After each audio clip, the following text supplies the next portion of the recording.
Indirect tax अप्रत्यक्ष कर।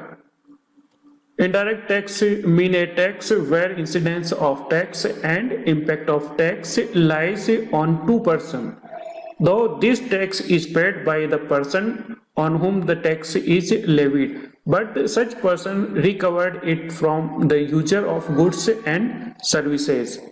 Okay, GST, sale tax, excise duty, custom duty and service tax main indirect tax के example है। Indirect tax में कराघात और करापात, incidence of tax and impact of tax एक ही व्यक्ति पर न पड़कर दो अलग अलग व्यक्तियों के ऊपर इसका प्रभाव पड़ता है। जिस पर टैक्स लगाया जाता है वह टैक्स का पेमेंट करता है, लेकिन वह अपनी जो टैक्स का बर्डन है वो किसी अन्य व्यक्ति पर ट्रांसफर कर देता है। इस दशा में यह इनडायरेक्ट टैक्स कहलाएगा। मतलब जिसको सरकार द्वारा जिस पर टैक्स लगाया गया है टैक्स का वह भुगतान करेगा, ठीक है, लेकिन वो जो अपना टैक्स की जो राशि है वो अपने प्रोडक्ट, अपना जो उसका प्रोडक्शन है उसकी जो कॉस्ट है या उसकी जो रेट है उसको इंक्रीज कर दूसरे जो इसके यूजर है प्रोडक्ट के उससे वसूल कर लेता है। तो impact of tax and incidence of tax किसी एक व्यक्ति पर ना पड़कर वो दो डिफरेंट व्यक्तियों पर पड़ते हैं, तो ये इनडायरेक्ट टैक्स कहलाएगा।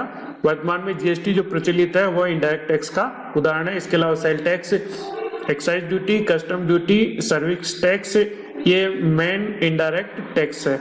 एक बार फिर से वापस समझते हैं।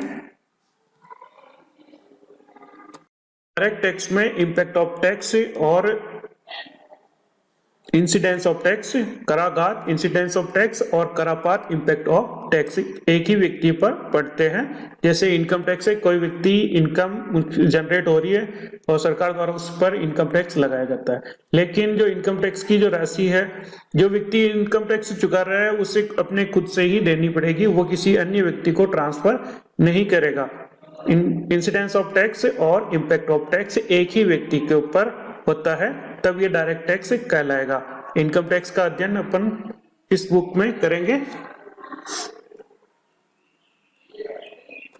के विपरीत इनडायरेक्ट टैक्स में इंसिडेंस ऑफ टैक्स और इम्पैक्ट ऑफ टैक्स दो भिन्न व्यक्तियों पर पड़ता है। जिसके ऊपर कर लगाया जाता है वो उसके द्वारा भुगतान तो किया जाता है, लेकिन वह जो टैक्स का बर्डन है किसी दूसरे पर ट्रांसफर कर देता है, ठीक है। जैसे कि जीएसटी में कोई वस्तु प्रोडक्शन किया जा रहा है, एक्साइज ड्यूटी उत्पादन कर उसके ऊपर लगाया जाएगा और उत्पादन कर से वो जो वस्तु का निर्माण कर रहा है, प्रोडक्शन कर रहा है, उसकी जो कॉस्ट है वो बढ़ जाएगी और उसकी जो सेलिंग प्राइस है वो इस टैक्स की वजह से इंक्रीज हो जाएगी और फाइनल जो बर्डन है वो इसके जो भी परचेज करेगा, जो इसको यूज करेगा उसके ऊपर आएगा।